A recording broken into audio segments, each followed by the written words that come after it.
obviously in your position, you've had to take many risks in your careers. What or who was the trigger for you to do this, to go off independently? Because that was a huge risk and opportunity for you, but can you talk a little bit about that? You know, it's interesting because when I was young, I didn't understand how all things can work for your good, right? I'm like, no, you got that wrong, God. You know, I know you God and all, but all things cannot possibly work for my good. But even the trauma of corporate America, and I'll tell you all, I'm a hypersensitive person. I feel everything, you know, and I internalize everything, which is part of what made my corporate experience, while rewarding, so difficult, because I didn't have the context to say, that's not about me, that's about who they are. You know, 30 years later, of course I do, but at that time I didn't. But if my experience in corporate America had not been so hard, I wouldn't have left. So I didn't see it as much of a risk as other people did, because there was no path for me in the company and really in the industry, in the utility industry, in the technical engineering industry. I couldn't point to one woman on the executive level of the operational part of the department. So I really didn't have anything to say, oh, you can do this, you're bad. It has nothing to do with being bad. It helps if you're a bad sister, and I mean bad, I don't mean it. But that's not it. You have to be visible. People have to select you. People have to be open to you even being the answer.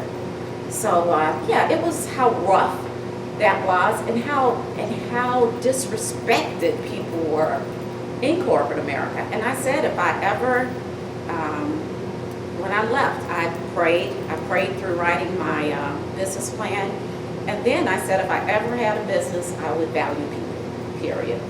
But it was the roughness of the corporate world. Yes? I was going to ask you, what are you reading right now? Do you have a book or a leadership thing that you kind of lean into, or something you're doing right now? It's not lean in. Okay. I really don't. I'm trying to read 2 books right now. One is Righting My Wrongs by Shaka Senghor, who is a person that went to jail, and now he's so enlightened and sharing his wisdom. And the other one is Detroit Hustle by Amy Hammerl from Detroit. Lives in Detroit too. So those are the 2 books I'm reading, but they don't have anything to do with you know, my journey. I'm just proud of the people who are doing things like writing books in Detroit. I'm proud of the Renaissance, and I'm proud of the opportunity to be inclusive that we have right now. Thank you. Could you share a little bit of some of your strategies of how you kind of stay true to yourself as you took that leap of faith to now you're kind of out there, but then being able to merge with the corporate world and still stay true to what your vision and your about? That's a really interesting question to me, and here's why. DTE Energy is by far my largest customer, but DTE is operated by a board, by investors, and I have a very populist personality. You know, I want everybody to do the right thing, right, for people, especially for disenfranchised people. So every day I just have to, you know, I know I'm sounding really pious right now, and I'm really not. I curse a lot. But I do put on the whole armor of God, especially courage, because that's really what it takes. I truly believe, just because of all the mess I've been through in business, that everything I'm supposed to have through God, I'm going to have. So I try. That is what helps me. I don't think anyone can block what I'm supposed to have. So that helps me to be courageous. Yesterday we were talking to a group of nonprofit people who want to do a community solar project that is not part of the DTE's grid. And at the end of the meeting they said, well, thank you for all of this input and advice, but we know you're not going to speak for our group because DTE is your biggest customer. And I said, I am going to speak for your group because the world is changing energy-wise. People are going to be taking control of their energy destinies. And energy is a huge subject. It's not a DTE subject. It's not a consumer subject. It's really everyone's issue. So, again, and that came from maturity. There was a time when I was so afraid to speak up. And I would, if I was able to speak up, I could feel it, you know. So but just growing and going through things has just helped me to realize that there's some things you can control, there's some you can't. But if you're right, if your heart is right, if you feel like you're doing the right thing for you and the best thing, if you feel like you're doing the right thing, it just makes it easier. In the isolation of business and politics, I know being courageous is tough and can be detrimental. I mean, let's be clear on this. But that's how. When we're thought along those lines, and talking about courageous, have you ever in your growing up your business stepped away because you felt your heart wasn't, I struggle with that on occasion, you know, where business-wise it sounds really good and it's going to be financially successful and long term, but my heart's saying this might not be like where I want to be. One of the things that is interesting is that as terrible as an engineer as I am, I really love the energy field. So I've never really felt the need to step away from that. We do a lot of equipment, and I do have kind of two minds on the traditional energy generation and distribution equipment. When I really was kind of veering to some other things, it was around 2008 and 2009, and we know what happened in that period, and I had to come back in and just save my business. You know, 2009, I was in so much debt.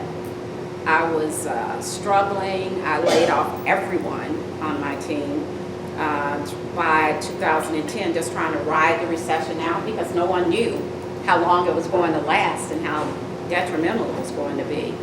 And even though that time was really hard, I mean, I remember crying. I remember having a dry mouth. I remember, you know, trying to explain to creditors that all of our orders have been canceled because there are no capital projects going on.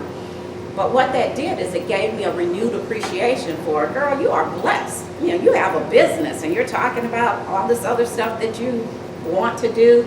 So it really made me come in with a totally different fervor for operating a business and employing people, you know, having team members who have opportunities that really are changing their lives. It just renewed my my interest and my just heart for the business. Where do you see yourself 5 years from now? On a beach. Period. Yeah, so even though I look very young, I'm very close to retirement age. And one of the many interesting things about where I am now is I've worked really, really hard. Even though I asked my assistant to change that to 20 years of experience, it's more like 35 or 30, but it just sounds like too much. So I do. I want to be able to travel and do things. I've been working since I was 13 years old. And when I say that I've never had more than 2 weeks off, and that's only been twice in my life. So I'm a hard-working sister. So I really do want to be able to relax, travel, and do nonprofit work. I have a thing for STEM, especially with young girls and especially with black girls. I need to pull more people into this energy economy, and but not work as hard as I've worked for this period. Thank you all. It's such an honor.